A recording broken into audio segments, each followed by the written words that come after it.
बिस्मिल्लाहिर्रहमानिर्रहीम। अस्सलाम वालेकुम नाज़रीन, मैं हूँ आसमा शिराजी। प्रोग्राम है फैसला आपका। हम कुछ आपके लिए तैयार किए बैठे हैं, कुछ इवेंट्स की सारी बाज़गश्त जो कि आज के दिन में हुई है, और हम ये चाहते हैं कि हमारे नाज़रीन पहले वो देखें, उसके बाद हम इस पर मज़ीद बात करते हैं।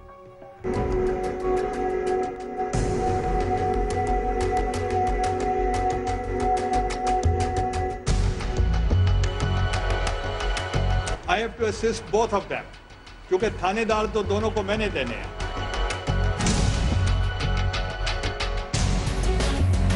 Mansoor Ejaz has decided to make a request to the Commission to record his statement in London or Zurich.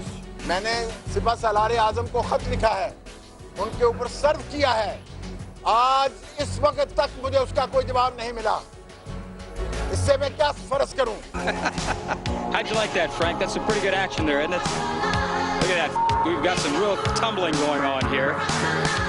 तकिया था वही पत्ते हवा देने लगे, यही कुछ हुआ है मेमो मामले के ऊपर। और गुज़िश्ता कुछ हफ्तों से पाकिस्तान की सियासत, समाज और पाकिस्तान की मुआशरत के अंदर घुस जाने वाले इस मामले ने और पाकिस्तान के अवाम के अंदर, पाकिस्तान की सियासत के अंदर हिजान बर्पा कर देने वाले इस मामले ने अब लगता है कि ये मामला अपने एंटी क्लाइमेक्स को पहुंचा ही चाहता है। इसके अलावा अगर आप ये देखें कि गुज़िश्ता कुछ दिनों में जो सूरत हाल पैदा होती रही, यूँ लगता था कि पाकिस्तान के इदारे आपस में इस मेमो के मामले के ऊपर आपस में टकरा रहे हैं, तसादुम में हैं। टेलीविज़न प्रोग्राम्स, पाकिस्तान की तमाम समाज, पाकिस्तान की सियासत इसी एक मेमो मामले के इर्द गिर्द घूम रही थी। यहाँ तक कि वो वाक़यात भी देखने में आए कि यूँ लगा कि पाकिस्तान की हुकूमत फ़ौज के साथ, फ़ौज हुकूमत के साथ, पाकिस्तान की हुकूमत अदलिया के साथ, अदलिया हुकूमत के साथ, और पाकिस्तान की सियासी जमातें भी एक अजीब कशमकश में और तसादुम की कैफियत में चली गई। अब ये लगता है कि ये मामला एंटी क्लाइमेक्स को पहुंचा ही चाहता है। हुआ कुछ यूं है कि जनाब मंसूर एजाज साहब ने पाकिस्तान आने से इनकार कर दिया है। मेमो गेट के इस मरकजी किरदार ने, जिसने कि पाकिस्तान की कौम का इतना वक्त, पाकिस्तान की कौम के तमाम मसाइल को दरगुजर करके सिर्फ एक मसले के ऊपर निगाहें मरकूज करवाई, अब वो कैरेक्टर ये कहता है कि मुझे पाकिस्तान के अंदर सिक्योरिटी के चांसेस नहीं है, नहीं मिल सकती, इसलिए वो पाकिस्तान तशरीफ नहीं लाना चाहते। क्या इसका भी कोई तदारुक किया जाएगा? क्या इसके ऊपर भी जवाबदेही ली जाएगी कि पाकिस्तान के अहम मसाइल से को दरगुजर करके इस मसले के ऊपर इतना वक्त और इतना अपनी एनर्जी ज़ाया की गई, मगर खोदा पहाड़ और निकला चूहा। जनाब अकरम शेख साहब ने आज बहुत अहम पॉइंट्स उठाए हैं। उन्होंने ये कहा है कि वो यहाँ पे इसलिए नहीं आ रहे कि सिक्योरिटी रीजंस हैं, इसलिए वो अपना बयान मुल्क से बाहर रिकॉर्ड करवाना चाहते हैं। एक उन्होंने ये कहा कि मियां नवाज शरीफ भी इस मामले से बाहर जाते हुए दिखाई देते हैं। इसके अलावा ये कहा कि फौज के सिपाही सालार को उन्होंने लिखा है लेकिन उनकी सुनवाई नहीं की, और इसके ऊपर भी बहुत सारी उनकी डेस्परेशन जो है, जो कही जा रही है, तजिया निगार कह रहे हैं, वो नजर आती है, मायूसी नजर आती है। मियां नवाज शरीफ एक लंबी रुखसत पर चले गए हैं मुल्क से बाहर, और इसका अंजाम भी लगता है कि कुछ और ही होने वाला है। इसके अलावा एक और अहम आज डेवलपमेंट हुई है। सुप्रीम कोर्ट में आईजे के हवाले से पिटीशन जो है वो ले ली गई है, और उस पिटीशन के ऊपर अब बाकायदा उसके ऊपर समाअत की जाएगी। क्या आईजे को बनाने में एजेंसियों ने जो रोल प्ले किया उसके ऊपर भी मुकदमात की सुनवाई होगी, अवाम को उसके हकायक बताए जाएंगे। और इसके अलावा इलेक्शन कमीशन भी डट गया है। इलेक्शन कमीशन ये कहता है कि मई के बाद उनके पास वोटर लिस्टें होंगी, लिहाजा अगर ज़िमनी इंतखाबात करवाने का फैसला सुप्रीम कोर्ट ने जो किया है वो गैर आईनी है। ये सूरत हाल कहाँ जा रही है? यूँ लगता है कि जैसे मामला तय पा गए हैं अदलिया और हुकूमत, और इसके साथ साथ अगर बीच तो नहीं कहना चाहिए लेकिन तनाव कम हुआ है, और जाहिर है कि मामला एनआरओ का भी अभी उसके सुप्रीम कोर्ट के अंदर है। हम उस जाहिर मेरिट के ऊपर वो बात होगी, लेकिन हम ये बताना चाह रहे हैं कि फौज और हुकूमत के बीच जो तनाव था वो भी लगता है कि क्या अपने जो अंजाम है उसको पहुंचना ही चाहता है। क्या कहा जाए कि हुकूमत और फौज के बीच तनाव खत्म हो रहा है? ये वो सवालात हैं जो कि आज के इस प्रोग्राम में हम उठाएंगे। हमारे साथ मौजूद हैं हुसैन हक्कानी साहब के वकील जनाब जाहिद बुखारी साहब, और स्टूडियोज में हमें ज्वाइन करेंगे राजा रियाज साहब जो कि पंजाब में अपोजिशन लीडर हैं, उनके साथ हमें ज्वाइन करेंगे सेनेटर तारिक अजीम साहब, पाकिस्तान मुस्लिम लीग कायदे आजम से इनका ताल्लुक है, और हमें खुर्रम दस्तगीर खान साहब भी लाहौर से ज्वाइन करेंगे जिनका ताल्लुक पाकिस्तान मुस्लिम लीग नवाज से है। Last but not least Mohammad Malik साहब भी हमें ज्वाइन करेंगे जो कि सीनियर तज्जिया निगार हैं और एडिटर द न्यूज़ हैं। मैं अपनी गुफ्तगू का आगाज जाहिद बुखारी साहब आपसे करना चाहूंगी। आपको क्या लगता है कि आपका जो केस है उसका फैसला होने वाला है क्योंकि ये एकतरफा है, और क्या हुकूमत वाकई सिक्योरिटी देने में मंसूर एजाज को नाकाम हो गई है, इसकी वजह से वो पाकिस्तान नहीं आ रहे? देखें जो कुछ हुक्म दिया मेमो कमीशन ने, उन्होंने ये कहा कि जो सिक्योरिटी मंसूर एजाज साहब के वकील ने अपने दलाइल में मांगी है वो फ़ौज भी दे, और इन एडिशन टू यानी अजाफ़ा होगा उन सहूलियात से, उन सिक्योरिटी मैयर से कि जिसका अटॉर्नी जनरल पाकिस्तान फरमाएंगे। और अटॉर्नी जनरल पाकिस्तान ने, आप देखिएगा कि कितनी मेहनत की वजारत दाखिला के साथ मिल के, और वज़ीर दाखिला जो हैं उन्होंने तमाम वो सहूलियात देने का हुक्म दिया, और इसमें पुलिस को, रेंजर्स को और आर्मी को सबको ऑन बोर्ड कर दिया गया, और आर्मी के एक ऑफिसर की तैनाती भी कर दी गई कि वो मंसूर एजाज साहब को तमाम हर किस्म की जो सिक्योरिटी है कानून के दायरे के कार के अंदर मुहैया की जाए।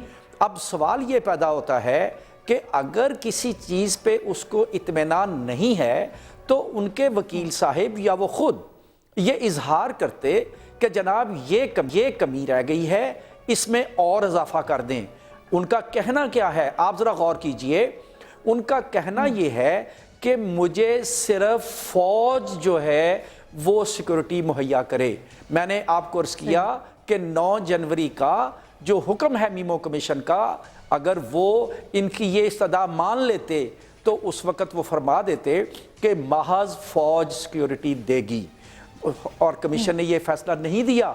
कमीशन ने हुक्म ये दिया कि इंतज़ामात जो आम हैं वो करेंगे अटॉर्नी जनरल यानी हुकूमत पाकिस्तान, और उसके फालतू इन एडिशन चीज़ ये होगी कि आर्मी भी उनको जो है वो तहफ़्फ़ुज़ दे। और देखें, मुझे अफसोस हुआ कि जिस किस्म की गुफ्तगू आज सिपा सालार तंज़न कहा गया, और ये कहा गया कि फ़ौज जो है अब जो हमारे आला जो हमारे हुक्काम हैं वो पीछे हट गए हैं, यानी ये ऐसा लग रहा है कि शायद एक दूसरी साजिश तैयार की गई है। पहली साजिश ये थी कि अदारे लड़ पड़े, और अदारे जब नहीं लड़े, मुझे यकीन था, मैं पहले दिन से कह रहा था कि हमारी क़यादतें इस काबिल हैं कि वो होशमंदी से काम लेंगी, और महज एक गैर मुल्की जो पाकिस्तान का दुश्मन है, मुझे जरा मुकम्मल कर दीजिए, एक लम्हा मुझे मुकम्मल कर लेने दें, मुझे एक लम्हा मुकम्मल कर लेने दें कि मुझे ये यकीन था कि कोई अदारे आपस में नहीं लड़ेंगे, और इस मेमो लेटर जो है जो ना किसी का साइंड है, ना जिसके साथ कोई कवरिंग लेटर है, ना जिस पे कोई तस्दीक ऐसी है कि जिससे ये पता चल सके कि ये हुसैन हक्कानी साहब ने जो है वो तैयार किया है, बल्कि बरक्स इसके ये है कि तस्लीम कर चुके हैं मंसूर एजाज साहब कि ये उनकी तहरीर है, ये उन्होंने लिखा है। और आज आप देखें कि एक दूसरी साजिश तैयार हुई है जो उनके वकील के मुंह से निकल गई है कि जनाब ये तो नवाज शरीफ साहब भी पीछे हट गए हैं, नवाज शरीफ साहब भी भाग गए हैं, और फिर जो हमारे सिपा सालार हैं। मैं इसको मजीद इस पे मजीद बात करना चाहूंगी। मोहम्मद मालिक भी हमारे साथ है। क्विकली मालिक साहब, क्या वाकई ये जो उन्होंने बात कही कि मियां नवाज शरीफ भी इसके पीछे हट गए हैं, ये क्या बात हो रही है पाकिस्तान की सियासत के हवाले से, पाकिस्तान के सियासतदानों के हवाले से, और ये दूसरी साजिश की तरफ निशानदेही बुखारी साहब कर रहे हैं, तो ये क्या वाकई दुरुस्त है? बहुत से लोगों को मायूसी नहीं हुई? आप क्या समझते हैं इस बारे में? आसमा देखें, मैं बस बात कर सकता एज ए जर्नलिस्ट, हम तो एक स्टोरी ब्रेक हो रही थी, अनफोल्ड हो रही थी, इसको हम कवर कर रहे थे। बात ये इल्जामात हैं, जहाँ तक है हमें नहीं पता कौन कितना सच्चा है, कौन कितना झूठा है, बिकॉज दोनों असहाब जो उनसे इन्वॉल्व हैं इसमें, दोनों पे आप बातें बना सकते हैं। इशू सिर्फ ये है कि हमने देखना ये है कि उन्होंने अब क्या क्लेम किया है। उन्होंने क्लेम किया कि जी हमें सिक्योरिटी थ्रेट्स हैं। अब लेजिटिमेट सिक्योरिटी थ्रेट्स हर एक को होते हैं, लेकिन एक मुल्क में जहाँ इंटीरियर मिनिस्टर ये कहें कि जी ये बंदा ऐसा है वैसा है, ये पाकिस्तान के खिलाफ है, ये कर रहा है वो कर रहा है। आज प्राइम मिनिस्टर का बयान छपा हुआ है तमाम अखबारात में कि जी अदालत जो भी लेकिन फैसला मालिक करे, साहब उसमें तो उन्होंने रिटर्न उन्होंने ये मेरे पास अटॉर्नी जनरल का बयान है, रिटर्न उन्होंने कहा है कि हम उनको पूरी सिक्योरिटी फराहम करेंगे। तो फिर मंसूर एजाज ने जो हैजान बर्पा किया है उसका जिम्मेदार कौन होगा इस मुल्क में? उसको नहीं इनका आना चाहिए ये क्या यहाँ था। पे? मैं दो इसमें हकीकतें हैं ना, एक है कि मंसूर एजाज झूठा आदमी है, 2 नंबर बिल्कुल फ्रॉड है, एक है कि उसके पास कोई बात ही करने वाली। ठीक है, मंसूर एजाज को एक्सपोज करने का या सच तक पहुंचने का एक ही तरीका है कि इन्वेस्टिगेशन होती। जितने गवर्नमेंट के बयान आए उसमें तमाम में डिस्करेज किया गया। आज प्राइम मिनिस्टर का बयान है कि अदालत जो मर्जी फैसला करे, एसएचओ तो मैं नहीं देना। अब आपको मुझे पता है कि इस मुल्क में एसएचओ का क्या मतलब होता है।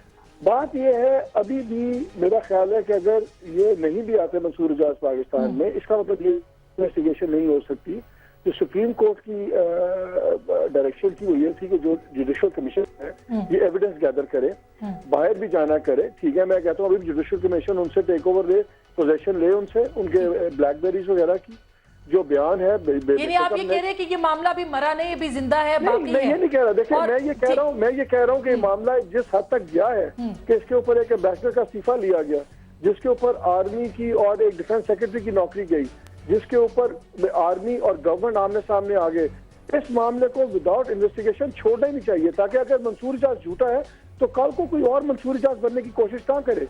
और अगर मंसूर एजाज डरपोक है तो उसको डरा के किसी और सच को भी ना छुपाया जाए। नहीं तो फिर उसको डरा के, मतलब आप तारिक अजीम साहब समझते हैं कि वो डर के भाग जाएंगे वाकई? और इतना बड़ा मामला जिससे पाकिस्तान के सारे इदारे आपस में टकराने के करीब थे, उस बंदे को मतलब वो डर के भागने देना चाहिए, उसको पूरी सिक्योरिटी दे के लाना नहीं चाहिए पाकिस्तान में? मैं जी बिल्कुल एग्री करता हूँ आपसे कि बिल्कुल लाना चाहिए। छोटा मामला नहीं था जिस तरीके से बयानात सामने आए, और ये कोई एक छोटे से फरीक नहीं थे। वो अब हमारी आर्मी थी वर्सेस गवर्नमेंट थी, और बाहर के बहुत सारे ममालिक इसमें शामिल हो गए। उसमें आपको पता है कि बयानात आए, स्टेट डिपार्टमेंट से भी आए। तो इसको तो हमें बिल्कुल आखिर तक लेके जाना चाहिए था, ताकि पता चल जाए हुसैन हक्कानी साहब सच्चे हैं या ये बंदा सच्चा है, या इसमें क्या सच्चाई क्या है।